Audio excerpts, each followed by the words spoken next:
everyone, this is Keith McArthur from GRIN, and I hope you're all enjoying the conference so far. When we reached out and asked the GRIN parent community what you wanted to hear about at the conference, one of the things we kept hearing over and over was to learn more about what's new in research and what's going on. And as you may have heard, some research has slowed down because of COVID, but there's still a lot of great research going on and a lot of great planning for research going on. And today I'm really excited for you to hear about 3 pieces of research that have not been published yet, that they're all sort of in progress. So we are going to start today with Dr. Michael Kruer at Phoenix Children's Hospital, and he's going to talk about magnesium as a potential treatment for GRIN gain-of-function patients. All right, so thank you for the introduction. Everyone, please let me know if you can't hear me or if you can't see my slides. But I really appreciate the chance to speak to all of you. I'm a little bit of an outsider to the GRIN world, to be perfectly honest. I'm a pediatric neurologist and also a molecular geneticist based in Phoenix, Arizona. And to be honest, GRIN wasn't really on my radar until I met a really exceptional family and an amazing little boy that I'm going to take a few minutes to tell you about this morning. So we're going to be talking about intrathecal magnesium for the case of a GRIN1 gain of function. And in this case, I think it's important just to start off with intrathecal being magnesium as the mineral delivered within the brain and spinal cord. And so I have no disclosures. And just to jump right into things, the little boy that we're talking about was born at term. There were early concerns because of a lack of milestones. He did experience irritability, and as has already been discussed in the conference, some regression within the first months of life.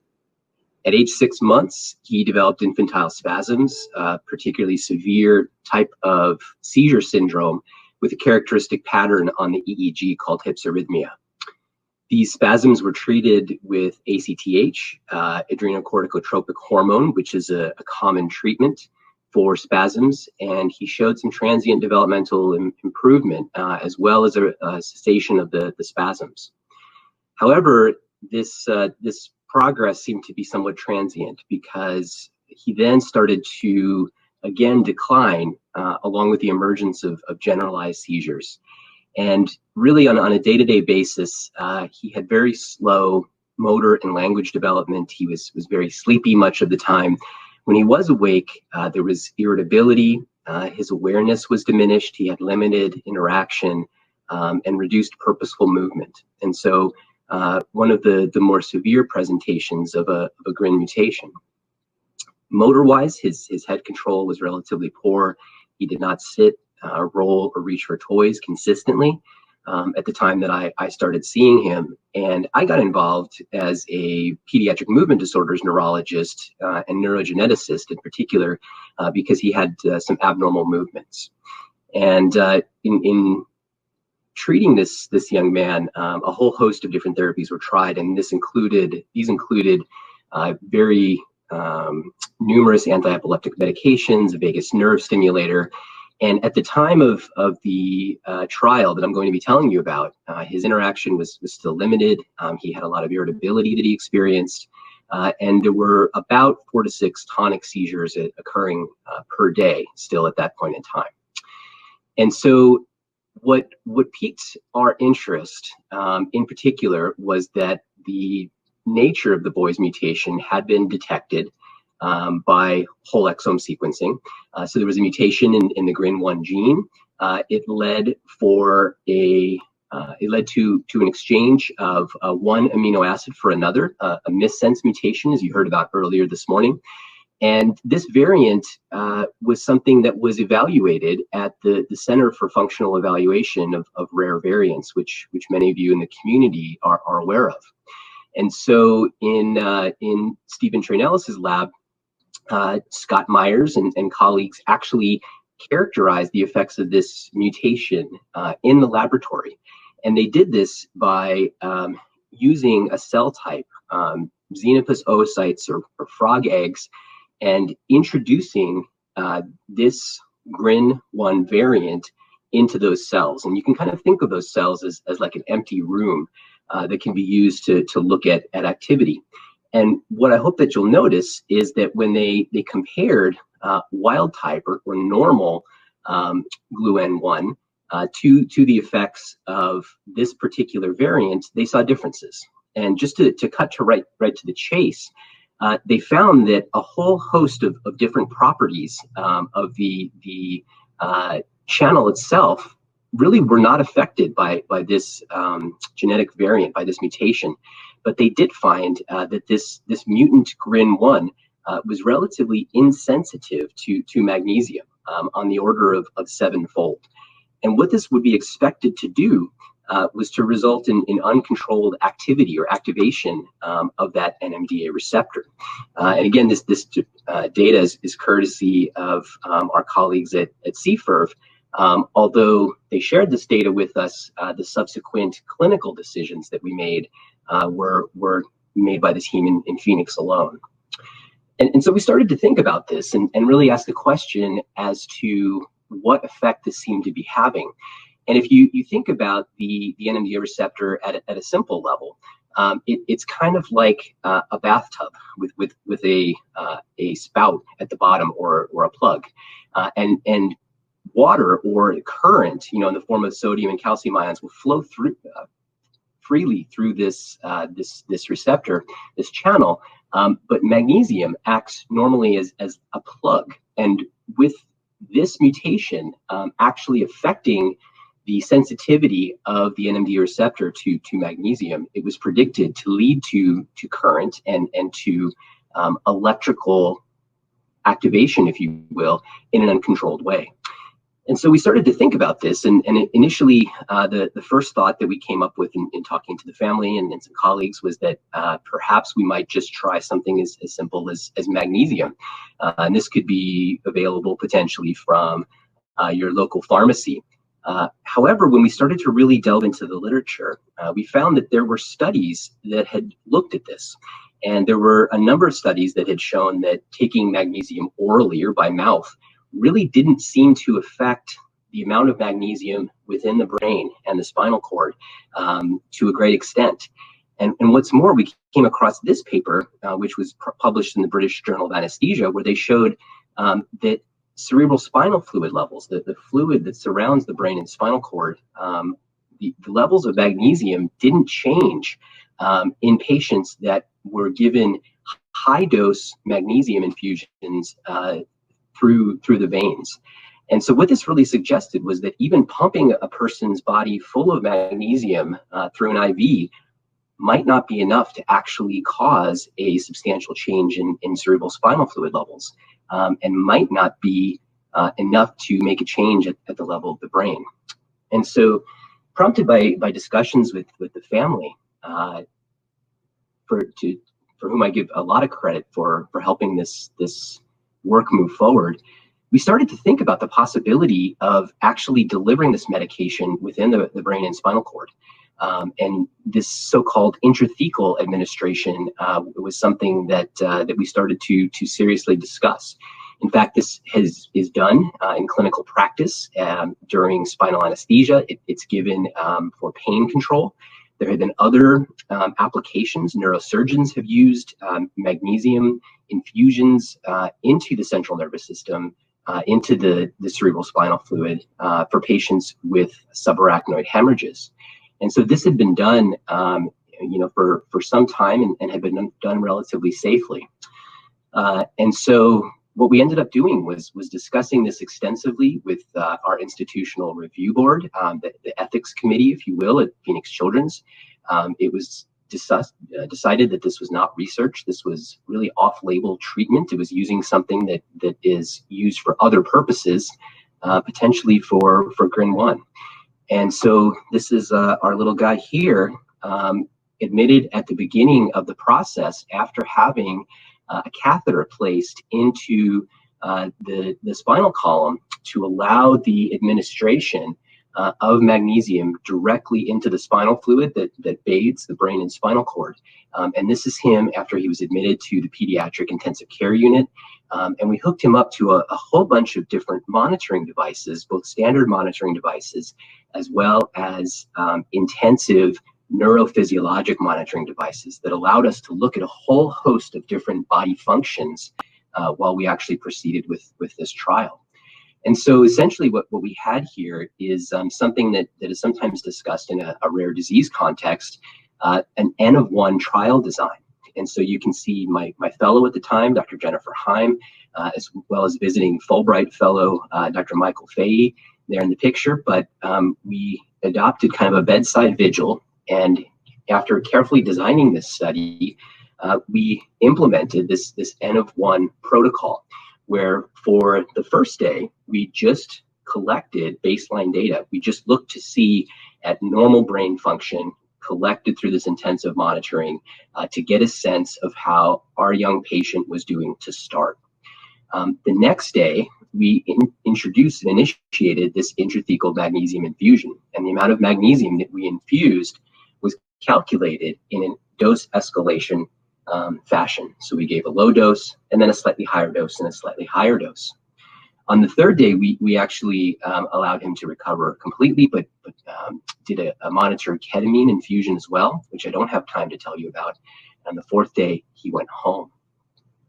So overall, I would say that this protocol was actually pretty well tolerated by our patient. Although after the highest doses of the intrathecal magnesium, our patient did develop lower blood pressures. They dropped as low as 35 for the mean arterial pressures, and that did require some intervention from our intensive care team. So I'm very glad that we had taken those precautions. But fortunately, his blood pressures rebounded quickly, and he recovered, and then the infusion effects started to wash out. So the fundamental question, did it work? Well, I'll show you the data that we have, and it's not such a simple question after all, because of how profoundly his GRIN1 mutation affected him in the beginning. But you guys can make up your minds for yourselves. The first question we came across is, were we able to actually increase the concentration of magnesium that was present in the cerebral spinal fluid? And so we were able to measure this through a technique called inductively coupled mass spectrometry with the help of our colleague Ning Zhao at the University of Arizona. We looked at CSF samples from unrelated controls. These are different patients who don't have GRIN1, and their CSF was collected for different reasons, but we found that the average magnesium concentration to start was around 30, give or take.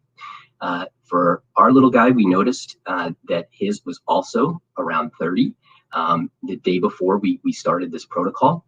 And then we checked a baseline and found it was a little bit lower on the day of administration when we started to actually give the intrathecal magnesium. So the protocol worked that each time we would withdraw a small amount of cerebral spinal fluid from the catheter, taking great care to keep it sterile and keep unnecessary people out of the room. And then after that, we administered doses of magnesium as a slow push. And so you can see that he started roughly around 30, and then we waited about an hour before doing the next infusion. So we gave a 50 milligram infusion, and then the concentration went up. We gave a 100 milligram infusion the next time, and the concentration went up further, and so on and so forth. As we gave the 200 milligram infusion right around 1:30 in the afternoon, we then noticed that there was a peak effect right around 2:30 in the afternoon. And if you look at where we started from compared to where we ended up, we significantly increased the concentration of magnesium within the cerebral spinal fluid, more so than we had even calculated based upon what was mostly adult data. So this was really some very interesting findings. We think that this very high level may have been associated with some of the drops in mean arterial pressure. But fortunately, soon after stopping the infusions, our patient's intrathecal magnesium concentration started to drop, and by the next morning they were completely back to normal. So if you guys can see this is a measure of spike density. And so one of the issues that our patient dealt with were frequent seizures. But the number of seizures could actually vary, quite a bit from day to day. And so that wasn't a very sensitive measure to really determine if our treatment was working. What we instead did was we looked at the spike counts. And so the monitoring system that we used counted the number of epileptiform spikes, the number of little blips, if you will, that were seizure-like. And what we were able to do was count the number of events that happened within a given time interval. There were usually over 400 different little time sections or epochs that we counted. And as you can see, the blue shows us on the day prior to treatment. So this is just at his baseline. You can see that over the course of different times of day, there's a bit of fluctuation in how spiky or how epilepsy prone his brain looks. But he has over 100 events an hour, and some hours over 200 events. Then if you look at post-treatment, even with the very lowest dose of intrathecal magnesium, we were able to significantly drop the number of spikes or the propensity for seizures in his brain. And this showed somewhat of a dose response, where this became significantly lower from the baseline at 50 milligrams. At 100 milligrams, we had a little blip, but at 200 milligrams, the spikes had almost completely disappeared, and they were gone really by the time we got to 300 milligrams. And so clinical neurophysiologists will sometimes take issue with some of these measures. They're not perfect, but I think taking into account the data for what it is, there's a marked decrease in the number of spikes with the intrathecal magnesium treatment. This is a couple of videos, and hopefully you guys are able to see these with the connection. But to start with, before treatment, this little boy, this adorable little guy was very, very sleepy.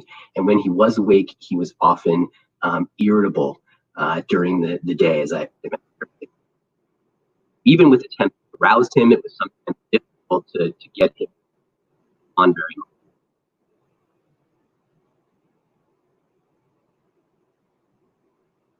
Other parts of the day, he was very, as you can see, very fussy. No one liked to be significant baseline irritable.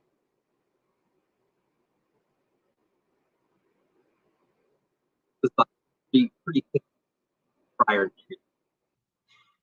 So this video, in contrast, was taken on the day of treatment, and this is at 1:43 p.m. in the afternoon, just after 300 milligrams of the intrathecal magnesium infusion. And oh, Dr. Kruer, I think we're having trouble hearing you over the video. It might just be taking up too much bandwidth. Hopefully you can see that he's more awake. He's making better eye contact with his parents. He's responding to their voices.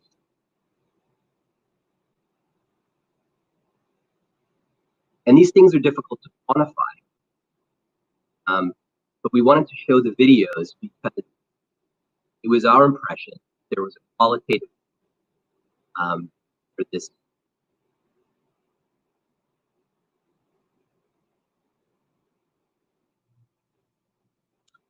So I think key question. Dr. Kruer, I just wanted to let you know that while the video was playing, it was hard to hear you speaking. I think it was just all using up too much bandwidth.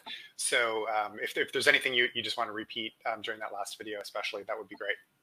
Sure. So I will say that I think the videos are qualitative. It's difficult to collect data or numbers on some of these things, like level of alertness, for example.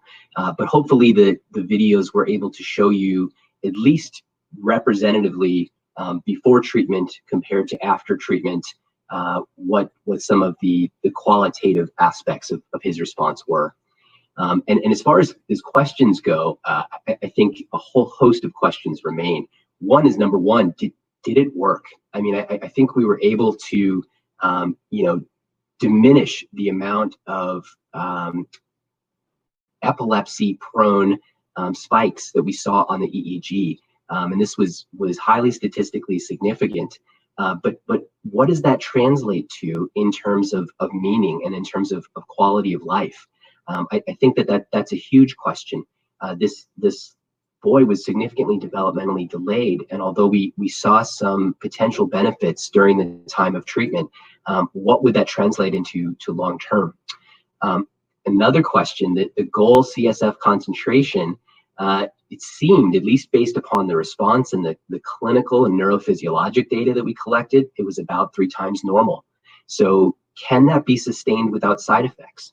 Again, we were pumping this medication in as boluses or lump treatments, but as you saw, the levels of CSF magnesium, once treatment was stopped, they went down quickly. So is this something that can be sustained? Because in essence, we were working against the normal mechanisms of his body.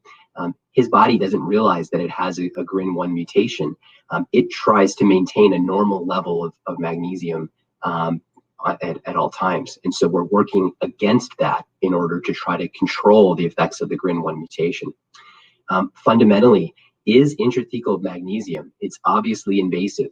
This was something very out of the box, but something that after careful discussion with the family and with an entire team of experts coming together, we thought was worth a try for this young man. Is it any better than ketamine or other anti-epileptics? And I think that's a difficult question to answer, although our data analysis is still ongoing. So with that, I just want to say thanks to Brian Apabu, the epileptologist in the study, Ning Zhao, who helped with the mass spec measurements of manganese, Sean Gamble, phenomenal pediatric anesthesiologist that made this intrathecal trial possible, as well as my lab team, including Sheetal Shetty, who spearheaded the data analysis, supported by Sarah Lewis, and Jen Heim, who was my clinical fellow. Finally, I have just had the great pleasure of working with an absolutely amazing family whose dedication to their son is just unmatched, and it's been humbling to work with them. But with that, I'll turn it over to the next presenters. Thank you. Yeah, so just a reminder, if you've got questions, put them up in the Q&A in your screen. And if we have time at the end of the session, we'll get to them. Otherwise, at the end of the day. But our next speaker, I'm excited to introduce Dr. Patrick Tidball at the University of Toronto. He's a last-minute replacement for Dr. Colin Ridge, who wasn't able to make it, but I think he's even more intimate, has even more intimate knowledge with this research, is more directly involved in conducting that experiment. So we're so glad to have you, Patrick. Over to you. Okay, thanks, Keith. I hope you can all hear me okay. So yeah, I'll be talking about some early results that we've been getting characterizing synaptic transmission, synaptic plasticity in a mouse model of GRIN1 G620R. So Keith's just told me that actually 9 patients have been identified with this specific variant now. So that's the importance of this kind of work in mice. Hide that. Okay, so just to talk about the mice briefly. There's quite a lot to get through, so I might have to rush a little bit, but hopefully it all makes sense. So these mice were generated using the CRISPR technique, and to introduce a single change in the genetic code of the GRIN1 gene, so specifically at position 1858, a G is changed to a C. In the human patients, this can also be changed to an A nucleotide. The resulting amino acid change is the same in both cases. So glycine is changed to an arginine at position 620, which is here in the M2 loop, which is part of the pore-forming region. So this can affect things like ion permeation and magnesium sensitivity, potentially. So we haven't done any kind of rigorous characterization of behavior or of the mice themselves, but just to mention as a point of interest, we do find that anecdotally, that the heterozygous mice tend to be smaller than their wild-type litter mates. So the heterozygous mice have one copy of the variant gene, one copy of the wild-type gene, and the wild-type mice have two copies.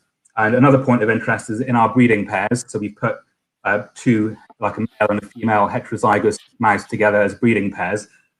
So far, we haven't found any homozygous mice being born. So this suggests to us, we're still looking, but this suggests that the having two copies of the variant allele may be embryonically lethal. So just to talk about the methodology quickly. So the experiments we do in the lab primarily is electrophysiological recordings from hippocampal slices. That's recording the electrical signals from brain slices. So the hippocampus is this part of the brain. This is an MRI scan of it's actually a rat brain, but mouse brains are pretty much the same.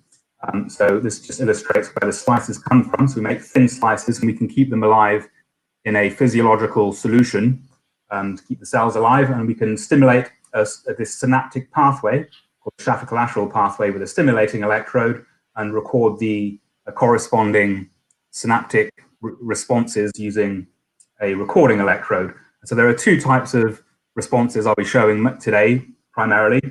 So one is an AMPA receptor-mediated response, which looks like this. So if we look at the schematic of the glutamate synapse, the AMPA receptors are represented by these yellow receptors here. So under physiological conditions, and that is to say 1 millimolar magnesium in our recording conditions, the NMDA receptors, shown in red, are blocked by magnesium. So all the response comes from the AMPA receptors, and we can see this is the case. So when we apply a selective antagonist of AMPA receptors, this response goes away completely. And then to look at the NMDA receptor-mediated response, we first block the AMPA receptors with MBQX, and we lower the magnesium concentration to relieve this magnesium block, and then we can record an NMDA receptor-mediated response as well. So we can compare these two responses. Okay, so on to some data. So one of the first things we wanted to look at is just basal synaptic transmission mediated by AMPA receptors, and compare that between the wild-type mice and the heterozygote mice. So I forgot to mention that all the comparisons I'm making here are between the heterozygous mice containing one copy of the G620R variant allele and their wild-type litter mates. So to look at basal synaptic transmission, we do what's called an input-output curve, where we vary the stimulation of the intensity to record synaptic responses of different sizes. And we can plot the presynaptic activation against the synaptic response, and this gives us a measure of synaptic strength. So what you're looking at here is the data from the wild-type mice.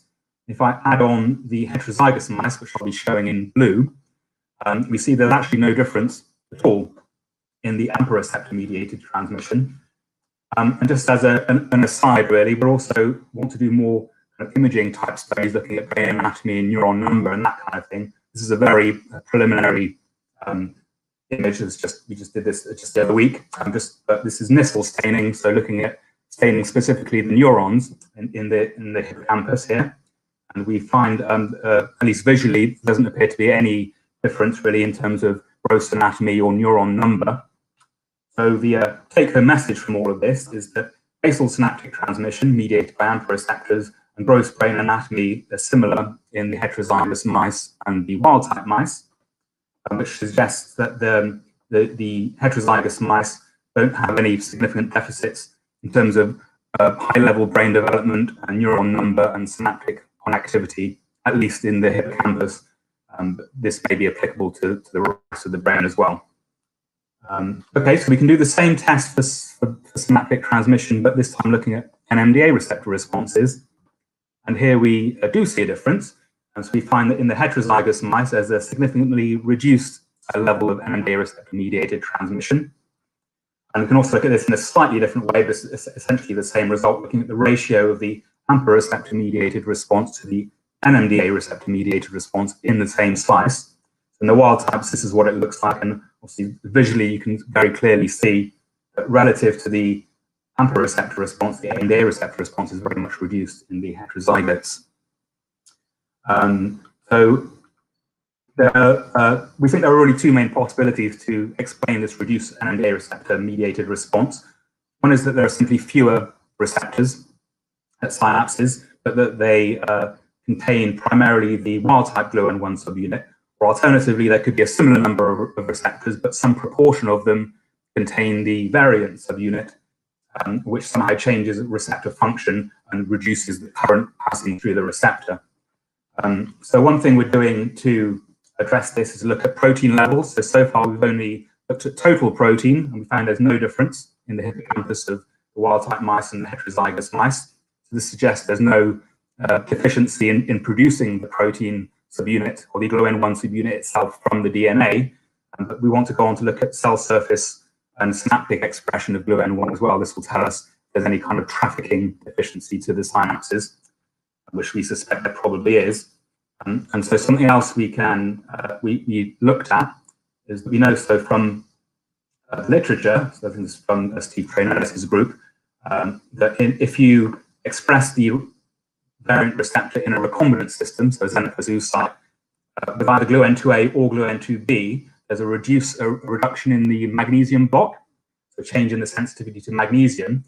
We can use this to ask whether option 2 might be the case, because if the variant receptor or subunit is incorporated into functional receptors, we might expect to see a difference in magnesium sensitivity in the heterozygous mice on NMDA receptor-mediated responses. So we've done the experiment, and we found that there's actually no difference at all in magnesium sensitivity. And this is, again, early. We need to repeat this a little bit, but it looks pretty solid. But there's no difference in magnesium sensitivity. So we think the most likely scenario at this stage is that there's probably a reduced number of NMDA receptors at synapses is the most likely reason for the reduced NMDA receptor response. But that these receptors, these functional receptors, contain the wild-type GLUN1, and the likely scenario is that the receptors containing the variant GLUN1 probably don't get to the synapses. That's just a hypothesis at the moment, so a bit more testing is required. Hey, Patrick, I just want to jump in. I want to make sure we have time for Dr. Hudac's talk. So sure, yeah. Okay, 2 or 3 minutes. I'll wrap it up in 30 seconds or so. Okay. I'm going to go through this, but just to mention, so we've looked at synaptic plasticity in the form of long-term potentiation. If you go to the NMDA receptor session, Graham or John will be talking about this in more detail. Just to mention that we found a difference in synaptic plasticity, so it's a lower level in the heterozygous mice, we can use this assay to test drugs, but we can maybe talk about this another time. We tested memantine, we tested D-cycloserine, we found there's no improvement to the LTP deficit with these drugs so far. And I'll skip the summary, I think, and let you move on to the next slide. Or just to say thanks to the people who did the work as well. Thank you. Thank you so much. And so finally, Dr. Caitlin Hudac of the University of Alabama. She got a grant from the GRIN2B Foundation to help with her research, and she's going to be talking to us about searching for a GRIN2B biomarker. Let's start at the very beginning. Thanks, everyone. Very excited to be here, and I'll try to be quick as well so we can have some time for questions. So I am a psychologist, which is a very different kind of perspective. But what I want to do is give you a little taste of what we're doing to kind of map between what we see in children on a day-to-day basis to what the genetics look like and I've been scribbling lots of notes from our previous speakers. And I'll talk a little bit about why we think brain biomarkers might be very important and give you a little taste of an early biomarker of attention we see in GRIN2B. So I think that it's pretty clear through a lot of the speakers today that all of our goals is really to think about how we can improve the lives of our kids with GRIN mutations and family life. And we have a lot of different ways to do that, right? So we have therapies that might involve pharmacology, it might involve kind of one-on-one therapeutic conversations, OT, PT. So we have a lot of different ways to get to this improvement. And sometimes it's hard to know what is the best strategy to take. So one of the, some of the work that I did in my postdoc a couple of years ago is really to start thinking about not just things at either the genetic level or this diagnostic level, but to really start to think about how all of these different pieces play together. So we've just heard some amazing talks talking more specifically. Oops, and that's a typo. This is a carryover from another talk. But so we know a lot about what's happening at the genetic level, and we can work in the lab with these different models to think about how things are changing at the cellular and synaptic level. And then we can look also and say, well, what are the common problems that we see in our kiddos with GRIN2B? And from the work that we've done, we've seen a lot of autism, spectrum disorder, and intellectual disability, motor delay, speech delay as some potential targets, right, for treatment. And a lot of the work that we have done has been specifically to understand the autism phenotypes. I wanted to present some new data we have.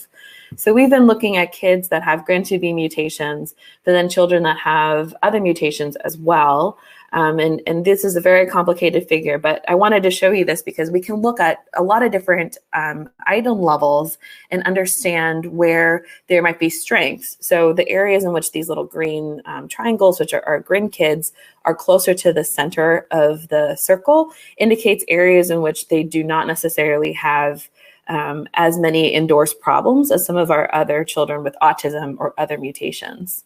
And so we can kind of pinpoint a couple of pieces. So we do see that there tends to be some areas where we are seeing some more repetitive behaviors in GRIN2B, but we also have this really amazing strength of the fact that these kids with GRIN2B are just so socially engaged and excited to be with other people. And that's an amazing thing to see, particularly considering the fact that we know that GRIN2B is associated with autism, but they have these tremendous social strengths.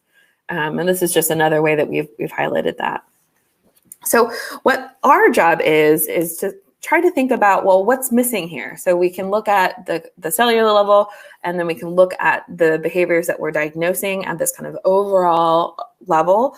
And so what our job is in the lab is to think about brain biological biomarkers. So what can we measure in our kids to understand either how well therapy might be going or what therapies might be best suited for each kid.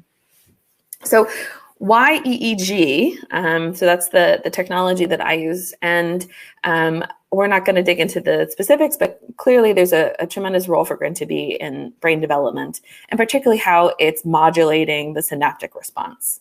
The other reason why I think EEG is a tremendous biomarker is because we can use it with all kinds of kids. So we do a lot of work with children who do not have speech, who have motor difficulties. As you can see, a lot of my work has also been done with babies. And this is a technology that we can use very readily with these individuals. We also can capture these real-time patterns of what is happening at a moment-to-moment level, which is very important, and we'll get to in a minute. So I'm not sure that you'll hear me while I play the video, so let me just quickly mention the fact that EEG is a safe and painless procedure, and you can see it goes on in just a minute.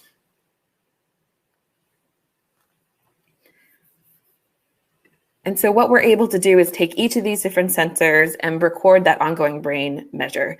And this is a little bit different than the clinical measures that you might get at the hospital to assess things like seizures and epilepsy, but we are able to capture ongoing states of cognition and then check in about how these are changing over time across the experiment. So in the interest of time, I'm just going to kind of skip through some of these videos. This shows you how the brain waves look. And here we have a little baby who's doing the session. And I wanted to give you this example from another kiddo that we've worked with, and to show that it doesn't always go well, but the adaptability of EEG is tremendous. So you'll see this little guy go through a couple different positions.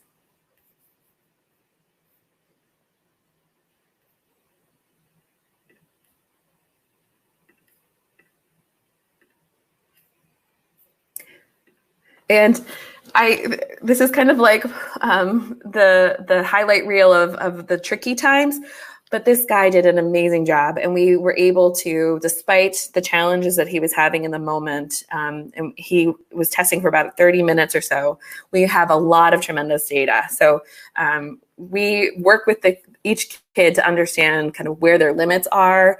And sometimes we stop and try again. And other times it's just, it's okay. If what we get is 2 minutes of data, we get 2 minutes of data. So one of the potential biomarkers that we've been focusing on is this attention mechanism, in part because we can relate to how individuals are learning about the environment. And so when you first see a new stimulus, there's what we call kind of a pop-out effect, where when something doesn't quite fit with other pieces, our attention system is what's driving us to that.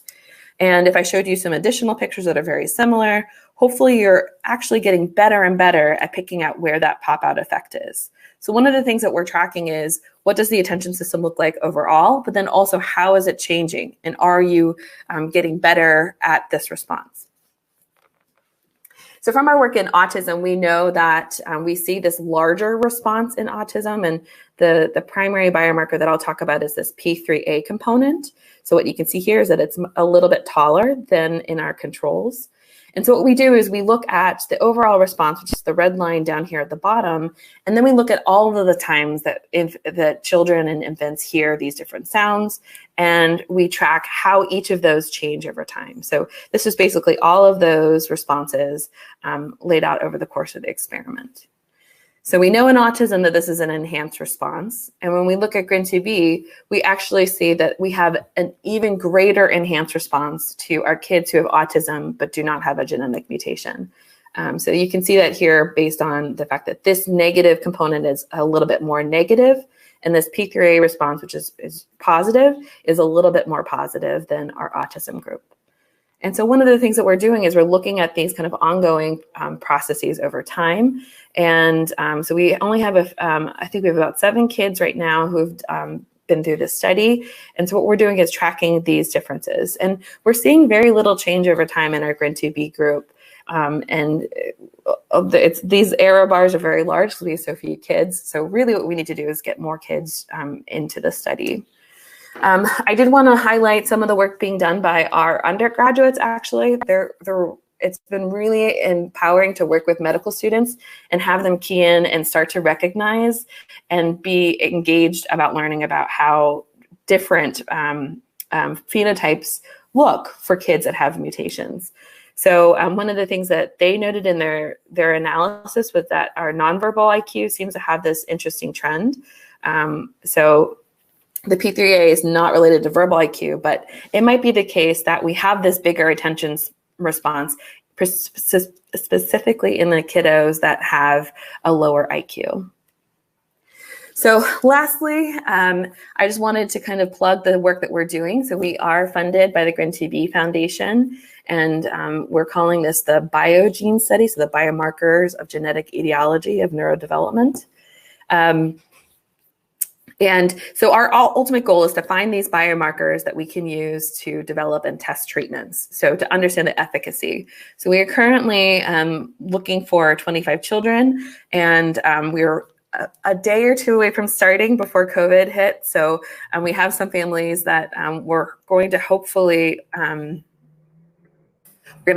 do a little research road trip in North America. But if any of you out there are a GRIN2B family, feel free to reach out to me, and we'll look into what might be possible. So we're hoping to get this started very soon. And just to kind of give you a quick little preview, this is me dressed up in my bee costume for GRIN2B research. So I want to thank our funding agencies, and I'm going to stop here with just a brief mention of our contact information so that you can contact me if you are interested in this study. And a big thank you to our families and clinical team. And I'm going to go ahead and stop and see if we have time for questions.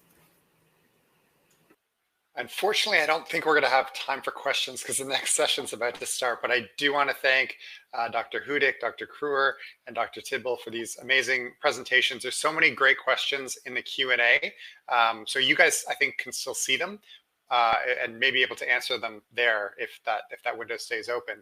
I also just want to let everybody else know that now we're going into the breakout sessions. So instead of going to the main stage, the next sessions are going to be either in the breakout sessions. So in breakout sessions, we have a session on GRIN symptoms and the similarities and differences between different types of GRIN disorder. We also have a therapy roundtable with a speech therapist, a physiotherapist, and a vision specialist.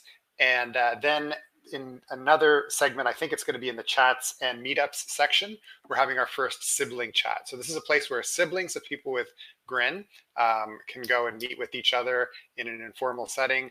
And this first session is designed for teens and adults. So thank you all for attending. Thank you guys for those amazing presentations. And we'll see you at the next session.